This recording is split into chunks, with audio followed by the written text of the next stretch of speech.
Well, welcome. We are thrilled to have all of y'all join us this morning. My name is Palmer McIntyre.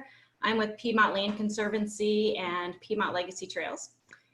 And we are thrilled to have so many people participate in the first of 4 conversation series that will be taking place this fall.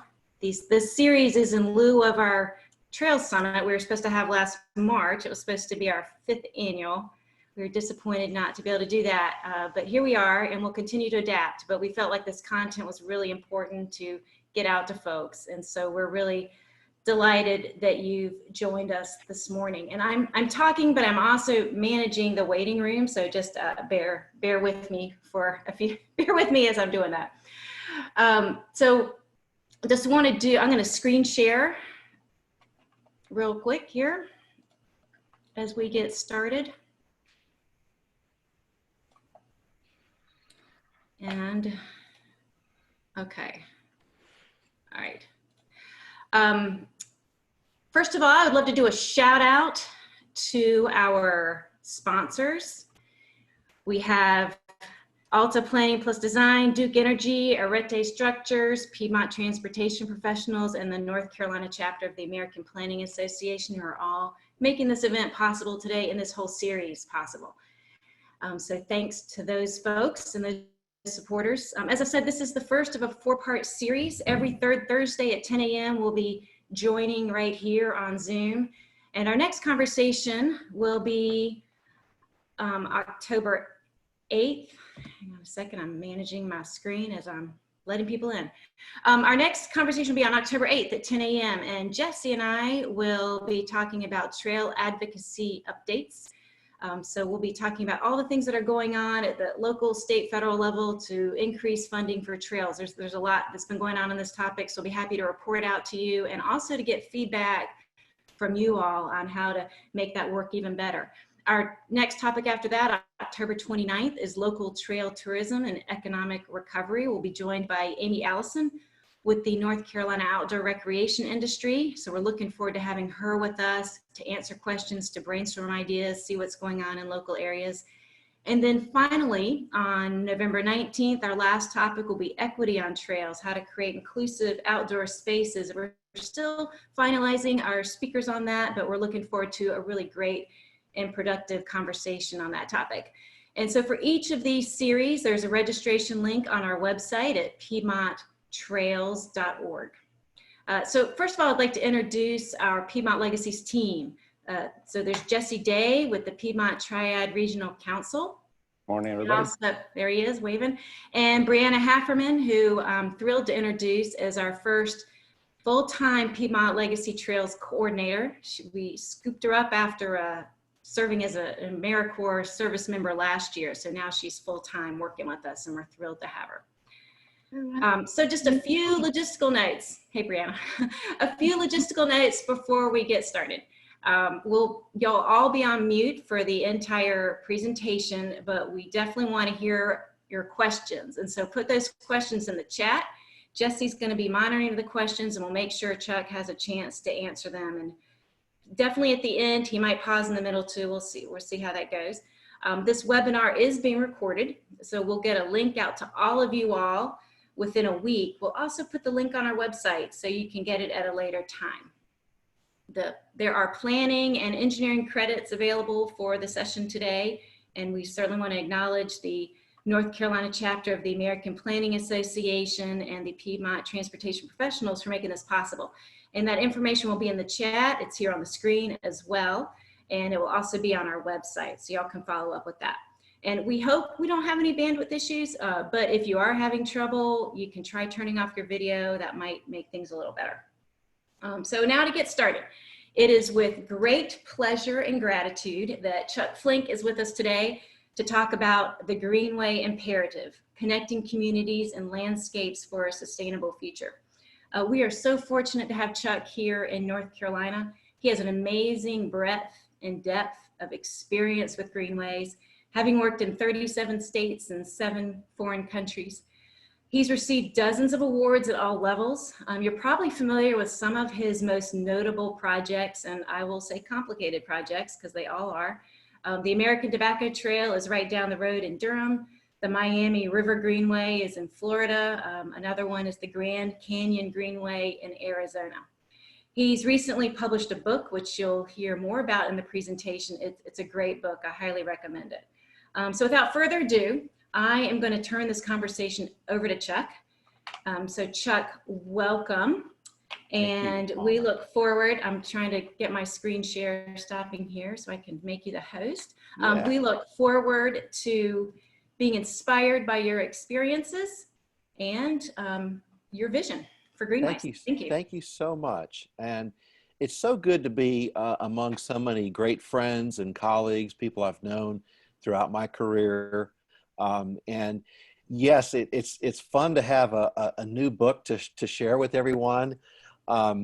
It's been people have asked me, well, how long did it take you to write this book? About 35 years. So, but intensively the last 5 years, I've really been working on it. And I feel so fortunate to have found a publisher, the University Press of Florida. After a lot of search, by the way. I mean, the number of rejection letters that I had on this book has been pretty amazing. So to find a publisher was a lot of fun. But right off the bat, I had this great conversation with my publisher, and they said, Chuck, Greenway imperative, really? Are Greenways really an imperative? Are they of vital importance? Are they urgent? Are they crucial? Are they essential? And I think, unfortunately, the times we're living in now have pretty much borne out that we do find a lot of imperatives in Greenways. I was so happy and fortunate that Keith Laughlin, the former president of Rails to Trails Conservancy, agreed to write the foreword for the book. And, Keith did a fantastic job. But he points out, that Greenways are really this single placemaking strategy that produces multiple benefits, improving the economic, social, environmental health, and the personal health of residents. And he sort of closes out by saying, Greenways create healthier places for healthier people. And boy, are we interested in that today. COVID is something completely unprecedented for anybody alive today. And it's just completely changed the way that we conduct our daily lives, and probably will for many, many years to come. And what's fascinating in the context of all this is what we're sort of being asked to do. And I love this quote out of the New York Times, Josh Mullen, who said, little of what we're being told to do feels particularly heroic or world-changing, or nearly enough to satisfy an anxious mind. But for a lot of us, it is, in fact, the job that's in front of us right now, the role that these disordered circumstances are calling each of us at a minimum to play. And Josh was referring to wearing a mask, social distancing, which has been a challenge. On the flip side, the good news for Greenways is that these have been the landscapes of refuge, the landscapes that have remained open in our communities. They're in such high demand now all across this country, and for that matter, around the world. These are the landscapes that we go for physical and mental health. So to Keith's point, Greenways do create healthier landscapes and healthier places for hopefully healthier people. And yeah, it's been a pain. I mean, we're as Americans are railing against all of these restrictions on our lives, understandably so. But it's critical, and our parks and our trails, our greenways, our open spaces, our public spaces really are places where people are flocking to, but they require us to exercise care and caution. And if anything, what we're looking at now with respect to the use of greenways might be kind of a future cast of how popular greenways will continue to be over time. For example, I think East Coast Greenway now is up to 25, 30 million users a year, making it one of the most visited, public landscapes, parks, if you will, linear parks in America. So we're sort of grappling with two ends of this spectrum. We're grappling with the restrictions of COVID, but we're also looking at the incredible amount of use that we're seeing. Pretty much, you see these numbers, 200% increase in use all across the country. And this is just a few that have been logged in by, say, the Rails to Trails Conservancy or other local Greenway groups. And I know we have some bicycling advocates on here. This is the first time in recorded history that in April, we had more than $1 billion of sales in bikes. And I'm still continuing to hear that people are having a hard time finding new bicycles to purchase, that there are retailers across the country that are really out of bikes. And used bikes are becoming a marketable item. So, it's a sign of our times. People want to be connected. They want to be connected with the outdoor environment. But if you look at this historically, and I'm going to be doing that quite a bit in this talk today, looking at the history of greenways and trails in America, if you look at the history of this, where this all started, it started with trying to be healthy and well. And the Parks and Recreation movement got started in that regard back really in the mid-1850s, when people were concerned about the conditions of American cities and knew that public space was an important basically attribute or feature to have, and there really was not any public space at the time. But Frederick Law Olmsted and many others made the connection between good public space and good public health. And he teamed with Calvert Vaux to submit the very first plan for a major public park in a large city, which they called Greensward. And Greensward means green grass. But their plan was so much more than just green grass. It was really this creative use of a derelict piece of land, what a lot of people thought was derelict at the time, and creating this fabulous space in the middle of the city that was so important to the health of New York residents. And at the time, Olmsted referred to this as, nature in the heart of the city, the lungs of the city, which is something that's really caught on over time. And I think we think about that in modern terms, about how our cities are growing and how much green space we have, how much green infrastructure we have for things like water quality and air quality becoming more and more relevant. But here's really a fascinating thing about Central Park and something that I feel is so important about Greenways today. Olmsted was insistent that it be democratic space as well. It was all about the mixing of the different classes that existed in New York City at the time. The short story is, if you were wealthy, you had your summer residents, your winter residents, you had your private gardens. But if you were a member of the public, just the general public, there wasn't public space. And it certainly wasn't a space that you could go hang out in if there was anything available. So they created a whole new way of thinking about city living and these democratic spaces. And that's a great tradition that carries on today with Greenways. So now today, I think we live in an era where the benefits of trails from a health and wellness perspective have been much better documented. That's been going on for the past, say, 30 to 40 years, that we're trying to understand that connection much, much better. I recall working on the Greensboro, Guilford County Greenway plan, which was actually funded by the Moses Cone Wesley Long Community Health Foundation, and being invited up to the retreat of the Hospital Foundation Board. And I brought along Jackie Epping with the CDC and a woman from North Carolina's Department of Health. And we were all sort of accused on that day, this is 15, 16 years ago, of kind of being snake oil salesmen, that there was no documented benefit between trails and greenways and public health. They demanded to know, where was the intervention? But today, fortunately, we're really beyond that. We're now having really great conversations with not only hospitals and health and wellness facilities, but also the insurance companies that realize that what the CDC has been promoting for many years, these active community environments, are so critical. And greenways and trails are really a big part of that. Not only for our physical wellness, the ability to get outside and exercise and be in fresh air, be in sunshine, do forest bathing where we have the occasion to do that, but also our mental wellness. And if there's a big concern today with COVID beyond just the physical issues that are associated with it.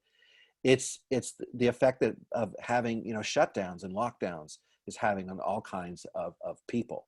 So, you know, there's a lot to unpack with all of this, but trails and greenways are definitely one way of responding. But I would be remiss if I said this is only about human health, because it's not. It's also about the health of our planet. And the ecologist Aldo Leopold made this observation that what's good for our body is good for our ecosystem. And what he was trying to say is that we've got to understand the connection between human health and natural system health. And if one part of the system is getting sick, then other parts are going to get sick as well. And Leopold went on to say in the Sound County Almanac, we abuse land because we regard it as a commodity belonging to us. But when we see land as a community to which we belong, we may begin to use it with love and respect. And I want to just make this observation. The biosphere, which is actually a fairly thin layer of planet Earth. Now, when we're in it, when we live in it like we do every day, and we get rained on, or we enjoy the sunshine, or we enjoy the forest or whatever, we think of it as being infinite. But if you were to blast yourself off the planet, like the astronauts did in the 60s and begin looking back, in fact, there's a lot of people who say the greatest discovery of going to the moon was how alone we were in the void of space, and how critical this biosphere is. It's actually the only zone of life that we know of that exists in the entire universe. You know, in the way we define it, as supporting our life and the life of plants and animals. I mean, we're right now embroiled in this conversation about life on Venus, but that's, you know, bacteria, that's molecular life. The life that we define is this, and yet with the full knowledge of that, we struggle to manage it. COVID has sort of generated this concept of One Health, or maybe amplified it. The need that we have, the importance that we have to look at us as being connected to this entire ecosystem, and to understand that it's important to protect the ecosystem, the biosphere that we live in. And yet with all this knowledge, what are we doing? We're polluting the heck out of this planet. We are destroying it with really huge amounts of negligence and lack of care. And that's why one of the chapters that I wanted to have in the book focused on the issue of recycling. And I understand, you know, recycling is not necessarily the entire answer, but it's a part of the puzzle of thinking of trash, thinking of the way in which we produce waste, thinking of that as a resource for the future. And Greenways can be part of that. In the Swift Creek Recycle Greenway that we built many years ago in Cary, which is still there today, some 20 plus years later, almost 25 years later, is an example of what we can be doing to use our waste in inventive ways. We don't have to think of waste as in that regard. And also, when it comes to this issue of conservation, it's a struggle for a lot of people. Let's be honest. Conservation is not something that's forefront in everyone's mind. And I found the way to connect people in my work over 35 years, the best way to connect them is to talk about water, to talk about wildlife, to talk about lifestyle. And the book features a couple of chapters that accomplish that, which I'll talk about in more detail in a minute. But to understand the power of America's outdoors, to understand the attraction that people have, and the way that we all come together to rally around our outdoors, the passage of the Great American Outdoors Act in this era of such polarization of politics and super division that goes on across this country. That passage is historic in so many ways. And I think it's, and a lot of other people agree that it's arguably probably the greatest piece of legislation that has been passed in this country in probably 30 plus years. Maybe the last piece of legislation this powerful was ICE-T, Intermodal Surface Transportation Efficiency Act in 1991. So this is a really huge win. It's a huge win for humanity. It's a huge win for America's outdoors, and it'll be impactful in North Carolina going forward. And I really wanted to talk a lot about conservation in the book, and there's a number of different chapters that feature conservation. One is on the Ann Springs Close Greenway, which I was so fortunate to work with the Close family on really for the past 27, 28 years. In fact, we're getting ready to celebrate the 25th anniversary of the Greenway next week in Fort Mill. It was delayed from its original Earth Day celebration, but we're going to do it here in September. And you know, the matriarch of this entire thing is Miss Close, who's 94 years old today. She is a super senior. She's a model for all of us. At 94, she swims every day. She hikes the Greenway. She's actively involved. But you know, most importantly, she had this vision probably 30 years ago, as she says, to protect a few trees, to protect some open space for the children and the grandchildren of the future. But the Greenway today is this magnificent landscape. If you have not had a chance to visit it, it's not far away. There's so many things to do, and it's really a great resource. But it's the kind of conservation strategy that we really need more of. We need more people to really think about the conservation of these resources for future generations. And I'll just say this about the Greenway. It is one of the most important landscapes today in the Charlotte metropolitan region. And that wouldn't be just me saying that. That's a lot of other people recognizing the benefit that 2,100 acres set aside for conservation has on that region. So we need more of that. And, you know, a lot of the book focuses on different projects. As Palmer mentioned, the Grand Canyon Greenway, just a fabulous project. The work that I was so fortunate to be involved in Las Vegas, and even a trip to Belarus. And who would think that, you know, a trip to Belarus would be so important today? But when you look at the struggle going on there today with regards to democracy, it's an important chapter to read in that regard. All of this really comes together as a call to action. And that's really what I wanted to impart with you all today. Talk about that call to action and how everything that you're doing is a part of that. And there's the final chapter of the book focuses on a coast-to-coast system of greenways across America. Now, it's really not so much an idea of mine as it was an idea that was put together over 100 years ago. And I'll kind of cover this with these 5 topics with respect to the call for action. But let me begin with just a short little history lesson. So a landscape architect named Warren Manning, who was a disciple of Frederick Law Olmsted Sr. and a contemporary of his son, Frederick Law Jr. He actually worked with Olmsted. He was involved in, I know we have a couple folks from Illinois, maybe one from Chicago. Manning was working with Olmsted on the Columbia Exposition. He also worked with Olmsted on Biltmore. He was Olmsted's plantsman for the Biltmore estate. And so he was an important figure. And he, with the permission of Olmsted, he went off and he started his own company, and he was really more of a horticulturalist. But Olmsted really had a big influence on him, and he decided on his own to write this national plan for America. And this is the introduction of the airplane. So it's a really fascinating report to read, a perspective started in 1916 and finished around 1918. But one of the things that he envisioned was a coast-to-coast greenway system. And it's pretty interesting to think about that because his contemporary, Frederick Law Jr., is working to basically author the Organic Act. And the Organic Act set up the national park system, and which was in its infancy when Warren Manning is writing this plan, this national plan. And so he picks up on the fact that, well, there's going to be these national parks, and they really need to be connected with these, what he called recreation ways, these connecting ways, which today we would call greenways. So the vision was put out there. And it's pretty fascinating to think about what happened after that, because what happened was we had a world war going on, we had the Great Depression, we had World War II, we had the Cold Wars, we had all kinds of conflicts that the United States was embroiled in for about 55 years, and then in the Johnson administration.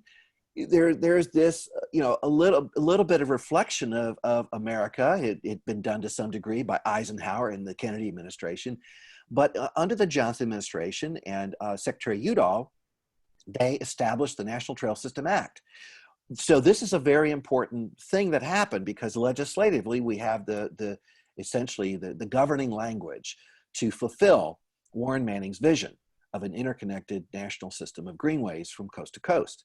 So that begins it. And then this is what that map looks like. So it's really, if you were to overlay Warren Manning's map on this, you would find that there are very similar corridors. For example, the Appalachian Trail is contained on both maps. That's just one example.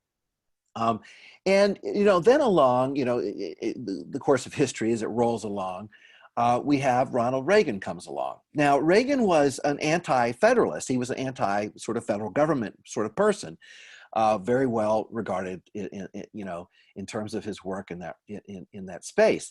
But he was talked into by his friend Lawrence Rockefeller into creating this commission to study America's outdoors. And the commission went across the country. They conducted all these public meetings. And what they came back with, the most impactful recommendation that came out of this particular report, was establishing a national system of greenways. And they used the words expansion of the federal estate. Well, those words set Reagan off into a tizzy. He refused to actually endorse his own commission's work. He turned it over to Vice President George H.W. Bush, who then basically wrote a counter to the commission's report. The commission went on to release its own study using Island Press as its publisher, and the controversy ensued. But the foundation was laid. So we have this legislative framework in '68. We have Reagan's commission in the '80s. And then later we get basically iced-tea. So iced-tea is this wholesale rethinking of America's transportation system. The Surface Transportation Act under Eisenhower in 1956 was the first sort of comprehensive look at surface transportation, all forms, rail, ports, shipping by water, all waterways, and of course roads. And what Eisenhower was mostly concerned about was the poor condition of America's roads. And so out of the Surface Transportation Act of 1956, we get the Interstate Highway Act. Well, ICE-T in 1991 was the first major overhaul of that Surface Transportation Act, and it recommended, and it became the foundation for bicycling and walking.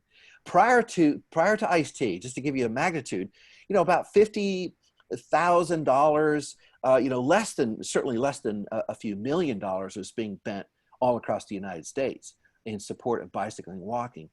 Post ICE-T, and the numbers are still counting, but you're up around 10, 12, 15 billion dollars that have been spent in support of bicycling and walking. So this was a huge shot in the arm for the creation of greenways and trails. And if you've been working on any project really across North Carolina and across the United States, it's most likely been funded by ICE-T or in the derivatives after, all the things that have come after.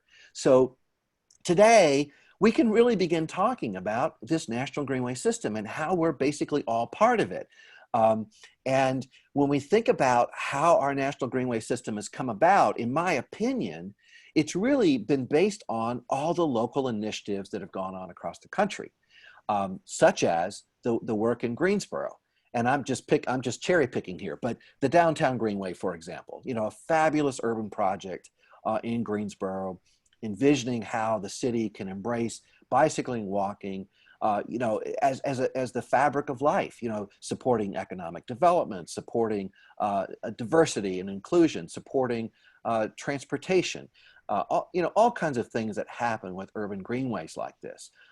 To the Piedmont Greenway, a project I know that Piedmont Environmental Council has been working on for many years and hopes to be a major connection between two major cities in the region, to the local project, all the local greenway systems in the Triad and beyond that are all part of the Piedmont Legacy Trail system. So to me, this is the building block. This is the building block of basically Warren Manning's vision. It really starts local. And I would argue that most greenways and trails that people use on a regular basis are viewed local. I mean, they use their favorite trails, and they might venture out and think about using other trails, which is what we're hoping to do by having regional and statewide systems. But for the most part, greenways are really local. And I wanted to feature a local greenway that we were a part of with the Walton Family Foundation in Northwest Arkansas. It was a Tiger-funded project. It's 36 miles. It connects 6 cities together, and it's a great example of how greenways provide these benefits, these values, multiple benefits to communities, whether that be transportation. And here we have a couple of kids that were never able, prior to the Greenway being built, able to ride their bike or walk to school, and now they are. To the way in which the Razorback Greenway connects people to their natural heritage, which was something that a lot of people didn't think about when we got started with the project, and now is one of the real big pluses of the Razorback Greenway. But I think what trumps all of that for me is the fact that we changed the culture of Northwest Arkansas. When we first arrived in 2010, and I think there were a couple of us who probably arrived to work on that project in 2009, you could really say that there was not a culture of bicycling and walking in Northwest Arkansas. There wasn't really a lot to do. But since the completion of the Razorback Greenway, now they have over 480 miles of trails in Northwest Arkansas. This is within a decade. So it shows the power of greenways, not just to be great facilities and things that can be targeted for health and wellness or economic development or transportation or whatever you want to focus on, but it changes the culture of a community. That's critical. And then when we think about the Razorback Greenway as more than just this trail, more than the paved trail, which is what we were trying to emphasize all the time, it was really about the conservation. It was really about the environment. It was really about the way in which Northwest Arkansas residents celebrated the land and the landscape. And they've worked very hard now to turn it into a migrating corridor for monarch butterflies. And that's just one of the things they're doing. They're doing environmental education. They're doing all kinds of things. And over the last 4 to 5 months, we've been so embroiled in all of the systemic racism and the horrors of systemic racism that have existed in this country ever since this country was founded. And I would just say, this is just my opinion, but I've always believed that what made America great, what makes America great, is the fact that we celebrate our culture and our diversity. If you think for a moment about the food that we eat, the music we enjoy, the entertainment that we're a part of, so many facets of American life, it's all about us celebrating our culture and our diversity. It's understanding that we all come from different backgrounds and we have different ethnicities, and we should be celebrating that. And unfortunately, we're going through a period of time where that just isn't the case.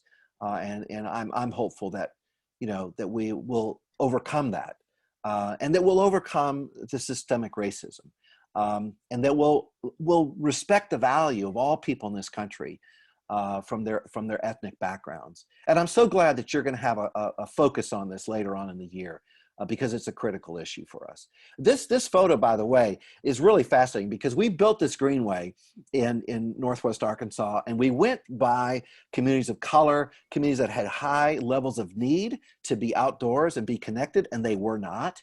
And the Greenway connected 3 public schools. They were all sort of in a row. And prior to the development of the Greenway, people had to drive their kids to school. Well, the Greenway created the opportunity for there to be walking school buses and bicycling school buses. And so here what you're seeing in this photo is that parents in these communities take turns walking large groups of kids to and from school. So they get health and wellness benefits. They get more family time together. They get a chance to be outdoors and use this for transportation. So just multiple benefits from the development of this Greenway. And another project that I focused on in the book was the work on the Miami River Greenway, which the word Miami means Sweetwater. The fascinating story behind this project is that when I started work in 1999, people did not realize that there was a river in downtown Miami. Very few people did, and they didn't know that their town, their city, was named after the river. So it was really fascinating project to connect people to their cultural heritage, their natural heritage. It's one of the most fascinating urban rivers in the world because it's only about 5.5 miles long, and it gets all this major shipping traffic that's part of the river. So combining this fascinating sort of landscape, all these elements together was really fun. But right off the bat, I'm dealing mostly with a Latinx community. from South America. So there's people from Venezuela and Argentina and Colombia. The dominant language in Miami is Spanish, not English. And we're running right by the Little Havana neighborhood with this Greenway. And so I'm doing my presentations and my public outreach and engagement with the help of Spanish language interpreters. And people are asking me, Via Verde, you know, Mr. Flink, well, why is the way green? Well, why is this so important to you? And I really struggled. And so I did some research on Cuban society and found that in Havana, there's this cultural landscape called the Malecón along the seawall in Havana. And it's the place where everybody goes to greet each other. It's where people go to date. It's where families go to have picnics. And it's this cultural landscape. And so I came back to do my next round of engagement. And I said to my residents of Little Havana, I'd like to, you know, recreate the Malecón here in Miami. And everybody got very excited.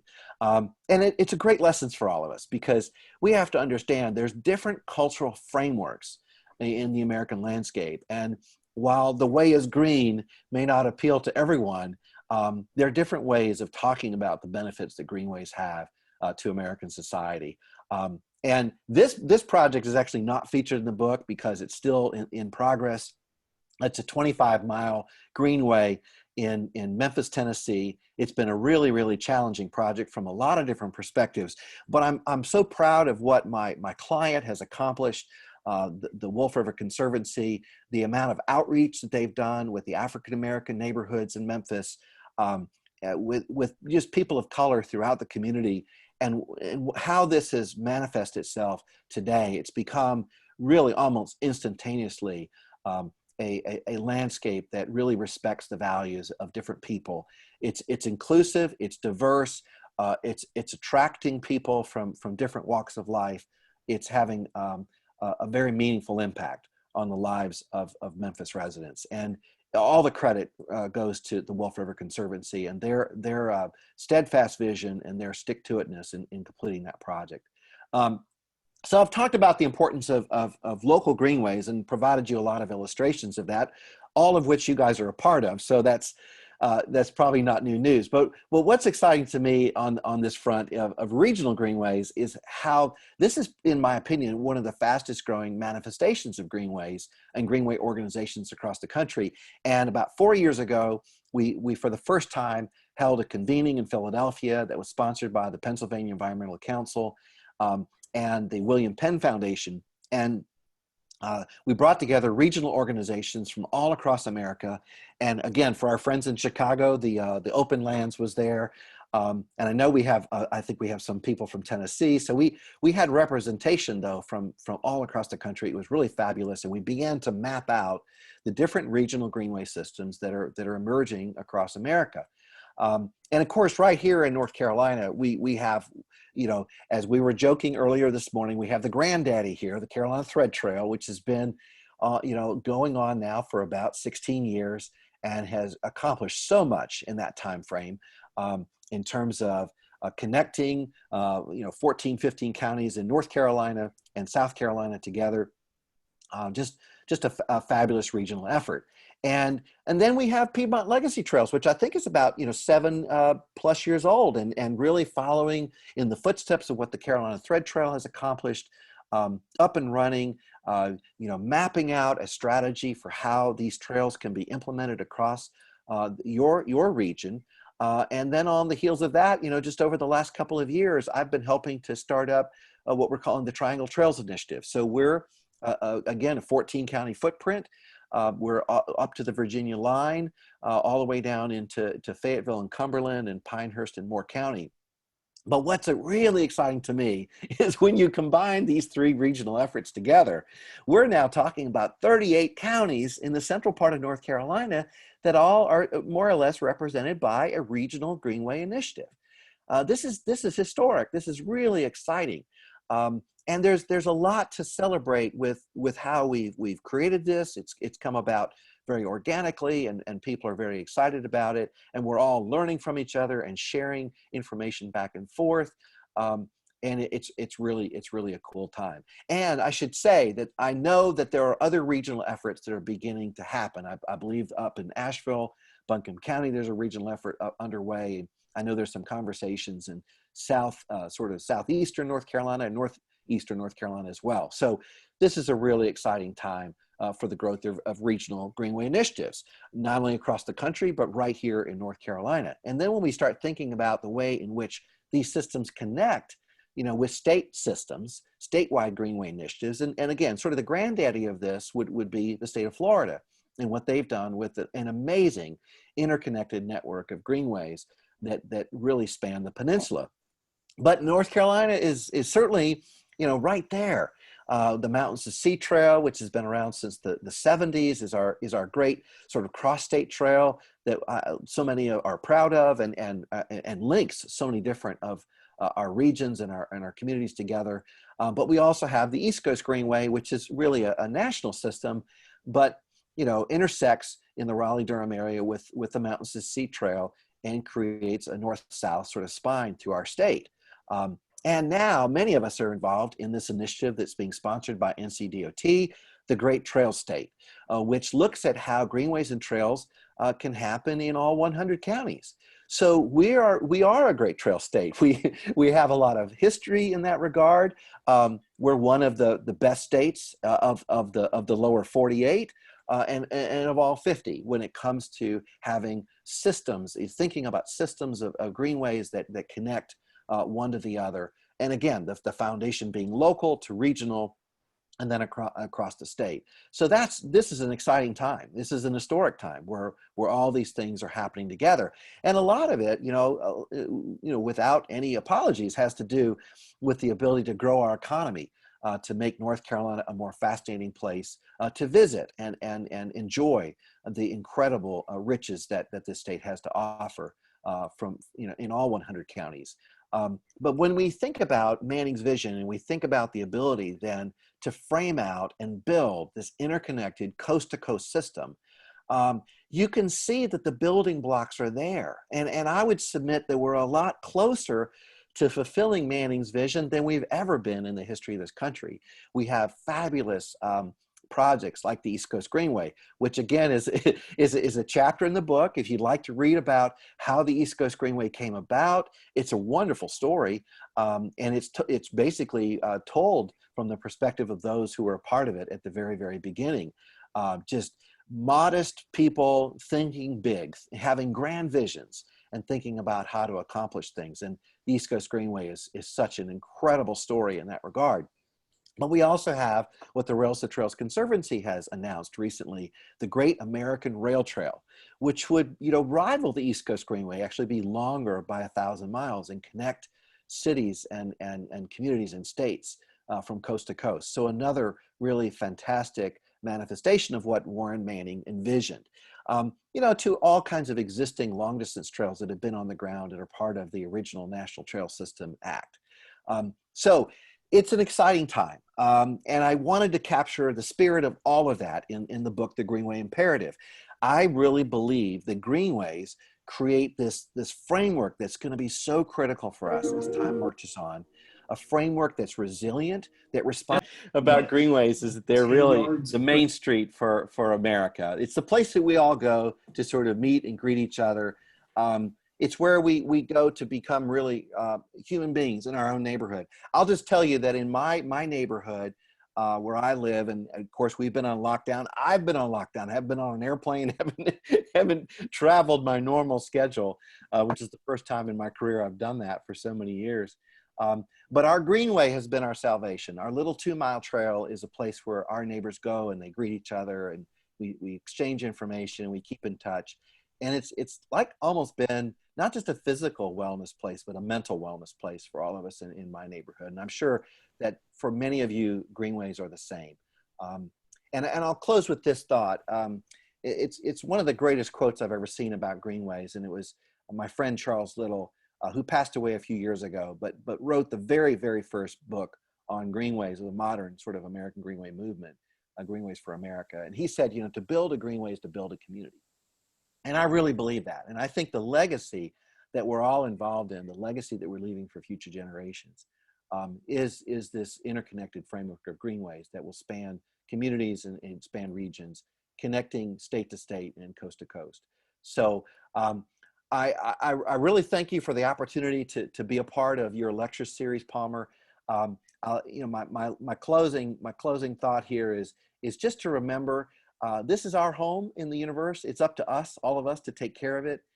It's the only resource that we've been given that is capable of sustaining life. And I know that many of you are committed to all the kinds of benefits that Greenways provide, whether that be conservation or transportation or health and wellness. And if you're interested in the book, my publisher is offering a special for you today. If you go to upf.com and order a book, and when you check out, if you'll enter PLC20, they will deliver the book to you. The cost is $20 for shipping. So thanks again, Palmer. I'm going to basically stop the show here and see if Jesse has compiled some questions that we might be able to answer from the chat box. Yeah, great. Chuck, thank you so much for that presentation, and really appreciate you sharing your wisdom, experience, knowledge, and then kind of reflections on going forward in the future here as communities across the state and country really try to create that vision that Manor had set out years ago. We've got one in the chat box from Jason Reyes. What do you see as the biggest challenge to creating more greenways in North Carolina over the next 5 to 10 years? You know, I think the biggest challenge is the way in which we communicate the vision and the benefits of greenways. I know a lot of people will say that it's funding, and certainly funding has always been an issue, and greenways today are rather expensive, but I think it's really more about how we communicate the vision of what greenways are capable of doing. And let me just offer this vision for you guys. And I'm going to pick on Eastern North Carolina. We'll go to a different part of the state. But, you know, imagine the heritage, the phenomenal history of Eastern North Carolina, going all the way back to the early part of the 1700s. You know, and let me just include in that the history of slavery, you know, and systemic racism, you know, which I regard as the sort of the cancer on the soul of America. But imagine the opportunity to use greenways to tell all the different sides of the story of Eastern North Carolina through greenways. Greenways that it would extend from the Piedmont region all the way into the coastal plain and up to the Barrier Islands. And if we could create a system of trail towns that in Eastern North Carolina that would be all interconnected with waterway greenways and land-based greenways, and we could create an economic reality for Eastern North Carolina that would be impactful, that would really deliver a lot of benefit to communities, that could be done in a way that benefits landowners and small towns and cities, that could address a resilient framework that Eastern North Carolina really needs as it battles climate change. So that's what I mean by vision. And I understand, you know, people would say, well, how are you going to fund that? But there's actually a lot of ways of funding that very powerful vision. If we could get the North Carolina General Assembly and other leaders in our state to grab onto a vision that is clearly impactful. And if you think that's wishful thinking, understand that Pennsylvania is a state that has a very powerful trail towns program, and it's delivering incredible amounts of economic benefit to small rural communities all across Pennsylvania, and it's connecting the state of Pennsylvania. So that's what I mean by vision. I know a lot of people default and say, well, we need more money, and I understand that. But I think the way that you attract more money is that you have a really compelling and powerful vision. And I'm hoping that what comes out of our great trail state effort is that kind of a product, that we have this really powerful, compelling vision that people get behind, and people figure out a way to get that kind of thing done. So that would be my answer to Jason's question. Yeah, good. Thanks, Chuck. Yeah, I had a similar question too about kind of funding in rural areas. And so it sounds like Pennsylvania has really done a stateside strategy to funding those trail town efforts versus maybe use of federal funds. Yeah, and it's what I refer to it today is cobbling funds together. Yeah. And I think the funding models that we're going to see going forward are going to be public and private. And it's going to just depend on who the actors are and who's involved. Certainly, we're going to rely on federal funding sources going forward. The Great American Outdoors Act is going to be one of those. People should know that there's a huge coalition working to reauthorize the Surface Transportation Act, which will also deliver more money. And then many of us that are on this call have signed on to the Greenway stimulus program that we hope will even deliver more funds. So there's no question that federal funding is important, but it's there. It can be there and available. What I feel we need is now to look at different types of funding from the private sector, from foundations and philanthropic concerns, and there's an ROI for them as well. And I've actually been seeing more of that funding come into play in Greenway development all across the United States. We just have to harness that same opportunity here in North Carolina. Okay, great. Thanks, Chuck. I got another question, kind of drilling down a little bit in terms of maybe barriers to getting communities behind trails. So I'm going to read this one from Mark Gatehouse. Okay. As a non-rail bank state corridor, acquisition seems to be the biggest challenge.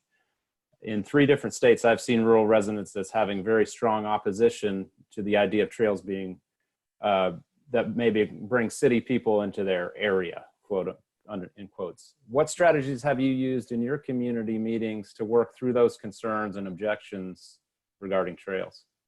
Yeah, and Mark, this is a problem all across the country, especially in rural America.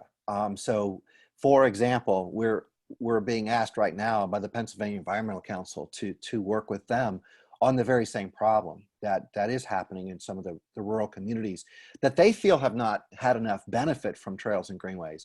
And some of it being that opposition. There is definitely this feeling like, oh, those are for city people. They don't address our concerns.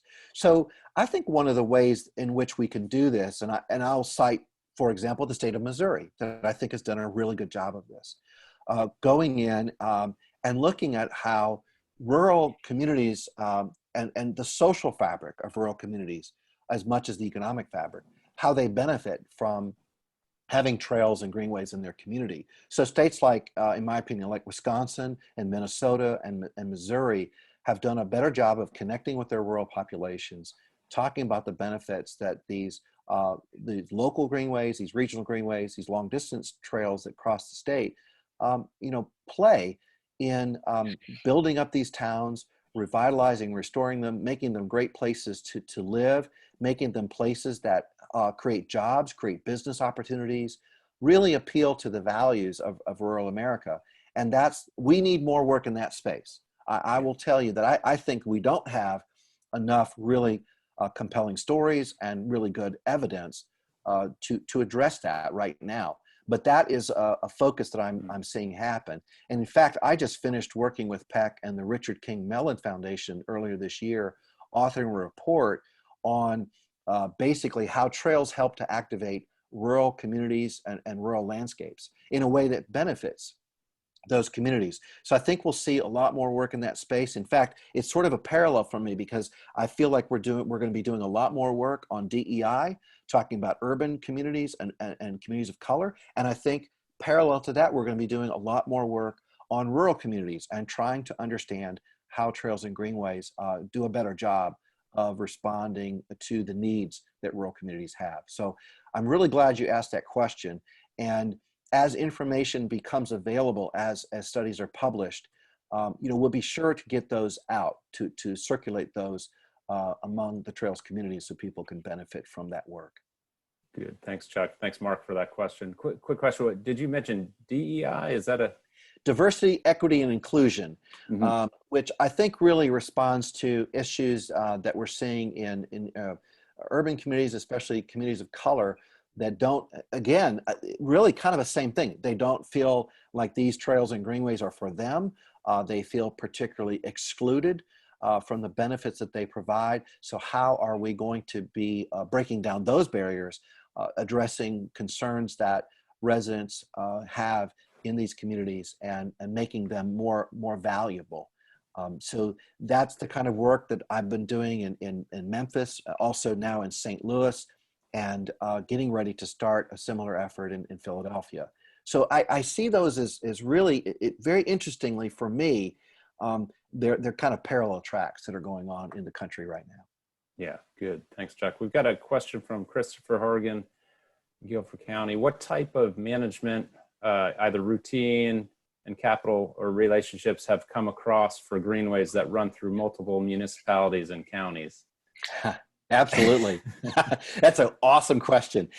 We have been tackling that question right now for the Great Rivers Greenway District in St. Louis, which is really honestly struggling with their regional greenway system because it goes through multiple jurisdictions. And I'm not saying anything that people on this call don't know. All jurisdictions are not created equal. So you have these varying abilities of different jurisdictions to address O&M issues.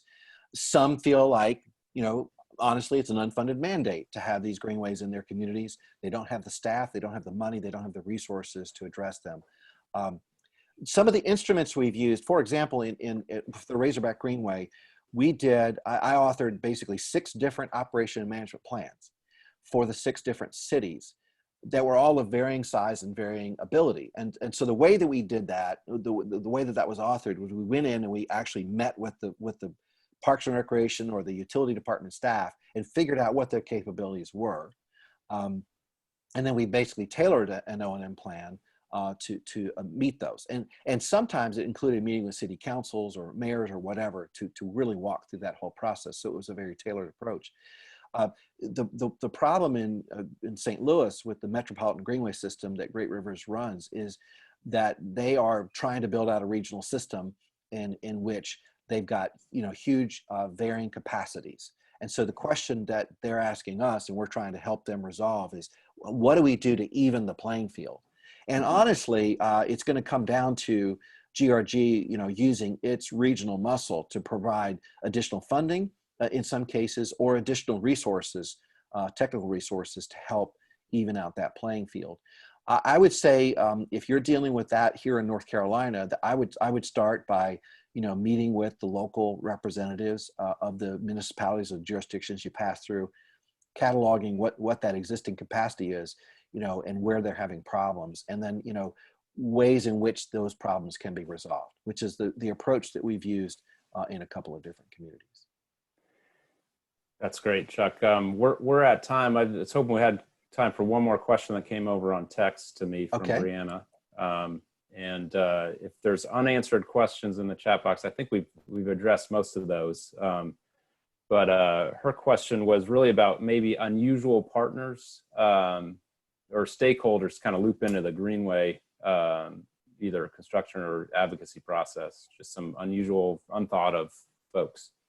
Well, that's what I'm loving about Greenways today is I think we are getting a lot of unusual partners as time marches on and people understand the multiple benefits that Greenways do bestow. We're seeing that different types of foundations are coming in, different types of private sector partners, construction companies, folks involved in mining. Well, I like that. I think that's the power of Greenways from my perspective, is that it is a tent. It's a big tent that allows a lot of people to come in on the merits that they want to come in on. Their interests, their ROI, whatever that's going to be, and then they're part of this coalition of working together to improve their community, to improve access to the outdoors, to improve economic development, to improve transportation, to improve health and wellness. That to me is the strength of Greenways, that they appeal to so many different groups, and as a result, we are seeing odd fellows getting together and rallying around the development of Greenways that cross these multiple jurisdictions. And I believe that will be the hallmark of Greenways in years to come. That will continue to grow that coalition. It will not look like traditional players. It won't all be Parks and Recreation people. It won't all be people interested in conservation. It won't all be bicyclists. It'll be a variety of folks. And I think that's really encouraging. So listen, thanks so much. I've turned the host back over to Palmer. I think she has some closeout comments for you. I'm so grateful to be invited to be part of this. And if there's any unanswered questions, I'll take those up with Palmer and Jesse and try to shoot out some answers. Thank you. Thanks again. Thanks, Chuck. This was a fabulous presentation. I hope everyone enjoyed it. We will have the recording. We'll get that out to y'all in a week or so. And if you have more questions, yeah, let us know. We can get them to Chuck. We can get some answers. We're all in this together. We hope to see you back here on October 8th. We're going to dig into some advocacy work we've been doing at the local, state, and federal levels and hear more about that. Some things that Chuck touched on briefly today. We'll dig more into that. So I hope to see you back here on October 8th. Please register for those talks, and we will see you next time. Thank you so much. Be well, everybody. Yes, be well.